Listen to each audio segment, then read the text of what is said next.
अस्सलाम वालेकुम। Fifth generation के बारे में आपने बहुत कुछ सुन रखा होगा। एक फिफ्थ जनरेशन वार है, एक फिफ्थ जनरेशन एयरक्राफ्ट है। फिफ्थ जनरेशन एयरक्राफ्ट के बारे में आपको कुछ बताना चाहता हूँ। दुनिया में सिर्फ 3 ममालिक हैं जिनके पास फिफ्थ जनरेशन एयरक्राफ्ट्स हैं। पहली बात यह है कि फिफ्थ जनरेशन क्या होता है। ये सो फार अभी तक हाईएस्ट टेक्नोलॉजिकल एयरक्राफ्ट है। कोई इसके मद्दे मुकाबिल कोई भी जहाज़ नहीं आ सकता। रडार से बच जाते हैं ये। 3 ममालिक के पास ये जहाज़ हैं। अमेरिका है जिसके पास F-22 है और F-35 के नाम से है। एक Su-57 के नाम से रूस के पास ये टेक्नोलॉजी है, और एक ये चाइना के पास है जिसके पास ये J-20 के नाम से इसका एयरक्राफ्ट मौजूद है। तुर्की ने F-35 की डील की हुई थी अमेरिका के साथ। बहुत अरसा पहले अमेरिका से उसने F-35 फिफ्थ जनरेशन एयरक्राफ्ट ख़रीदने थे, लेकिन अमेरिका ने उसको इस डील से निकाल दिया है और तुर्की को इनकार कर दिया। वजह क्या बनी है? S-400 missile anti missile system ख़रीदा था रूस से, और कास्टा एक्ट के तहत अमेरिका ने तुर्की के ऊपर पाबंदी लगा दी। अब तुर्की दुनिया के चंद ममालिक में से एक ऐसा मुल्क है जो हमेशा से ख़बरों की जद में रहता है, और उसके बाद तुर्की को बहुत परेशानी हो गई कि अब ये इसका क्या तोड़ किया जाए, क्या हल किया जाए, क्योंकि यूनान के पास जो उसका राइवल है तुर्की का, राफेल उसने ख़रीदे हैं फ्रांस से, और उसकी वजह से तुर्की की परेशानी बढ़ गई है। उसके बॉर्डर के पास, उसका राइवल कंट्री के पास एक बड़ा जदीद लेटेस्ट टेक्नोलॉजी वाला जहाज़ राफेल आ गया है। तो उसके बाद तुर्की के पास अब क्या ऑप्शन बचते हैं, ये एक बड़ा इंटरेस्टिंग क्वेश्चन है। तुर्की के पास 4-5 ममालिक से डील कर सकता है, फिफ्थ जनरेशन की नहीं, 4.5 जनरेशन एयरक्राफ्ट सिस्टम की। और ये 4.5 है, 4.5 एयरक्राफ्ट जो सिस्टम है, ये फिफ्थ जनरेशन से थोड़ा नीचे है, जैसे कि इसके नाम से और अदद से भी पता चल रहा है, लेकिन ये भी मुकाबला करने की पूरी सलाहियत रखता है। अब तुर्की के पास कितने ऑप्शन हैं? एक तुर्की के पास ऑप्शन ये है कि ये बरतानिया से यूरोफाइटर टाइफून ख़रीद ले। यूरोफाइटर टाइफून बरतानिया का जहाज़ है और ये लेटेस्ट टेक्नोलॉजी वाला है, लेकिन 4.5 जनरेशन है। लेकिन बरतानिया ये जहाज़ तुर्की को देगा नहीं। उसकी वजह यह है कि बरतानिया ने ख़ुद तुर्की के ऊपर पाबंदियाँ लगा रखी है। जो सीरिया में उसने क्रॉस बॉर्डर मिलिट्री ऑपरेशंस किए थे तुर्की ने कुर्दिस्तान के मसले के ऊपर, इस वजह से बरतानिया उसको ये जहाज़ देगा नहीं। अब उसके पास एक फ़्रांस है, राफ़ेल ले ले, लेकिन फ़्रांस भी अभी उसने राफ़ेल यूनान को बेचे हैं। फ़्रांस का राफ़ेल तैयारे तुर्की को बेचना मुमकिन नहीं है। और इसकी दूसरी वजह भी ये है कि चूँकि वही टेक्नोलॉजी उसके राइवल कंट्री के पास है, तो सेम जहाज़ इस्तेमाल करना भी ठीक चीज़ नहीं है। अब एक स्वीडन का है साब ग्रिपन ई के नाम से, ये भी बड़ा लेटेस्ट टेक्नोलॉजी वाला जहाज़ है, बड़ा ज़बरदस्त है। और तुर्की ये समझता है कि इसमें यूरोप में तीसरा ये मुल्क है जिसके पास ये इतना लेटेस्ट टेक्नोलॉजी वाला जहाज़ है, लेकिन तुर्की इसको भी नहीं ख़रीदेगा क्योंकि इसके पास इससे भी ज़्यादा बेहतर ऑप्शन है। वो कौन सा ऑप्शन है? एक है चीन का J-10C फायरबर्ड इसका नाम है।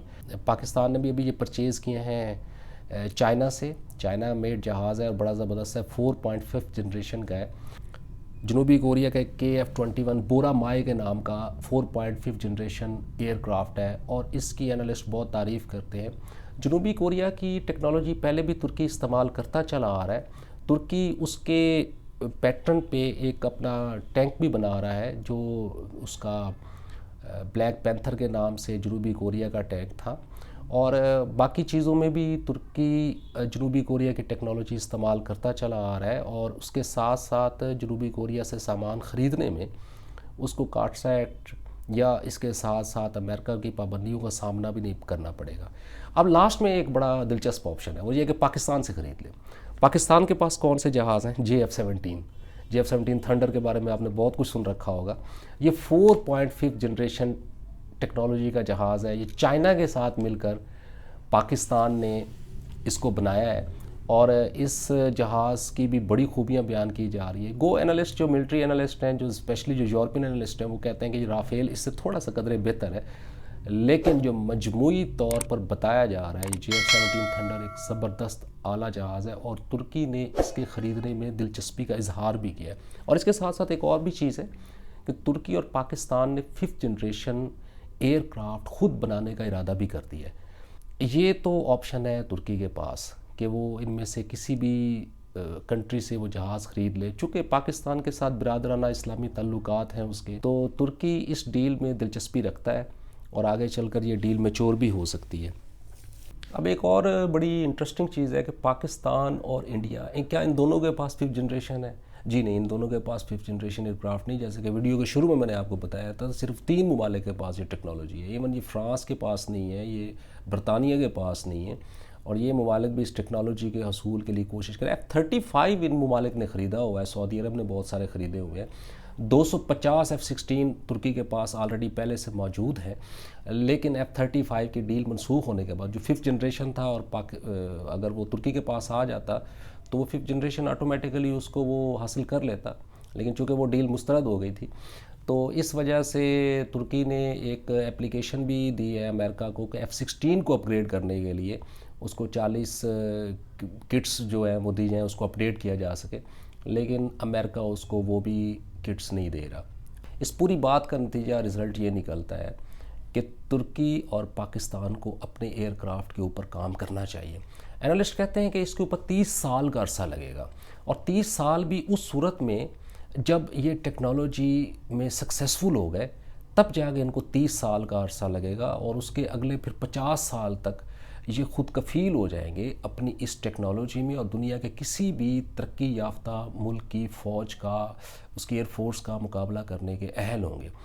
जना ये सबसे बेस्ट डील है। ये न्यूज़ में आ रहा है कि पाकिस्तान और तुर्की ने एक जॉइंट वेंचर इस तरह का प्रोग्राम तरतीब दिया है, जो F-35 तर्ज पे ज़्यादातर ये कहा जा रहा है, क्योंकि वो या रूस की टेक्नोलॉजी इस्तेमाल करेंगे या अमेरिका की, और इसके ऊपर काम शुरू कर दिया है। एक छोटी सी वीडियो थी, इसमें एयरक्राफ्ट के बारे में पूरा सारा समझाना, बताना, और पूरी टेक्नोलॉजी के बारे में, सारे मुल्कों के बारे में बात करना बड़ा मुश्किल था। एक जनरल रीडर को सामने रख के ये बनाई गई है, और उम्मीद है आपको ये वीडियो बहुत पसंद आएगी। आपका बहुत बहुत शुक्रिया। Thank you very much.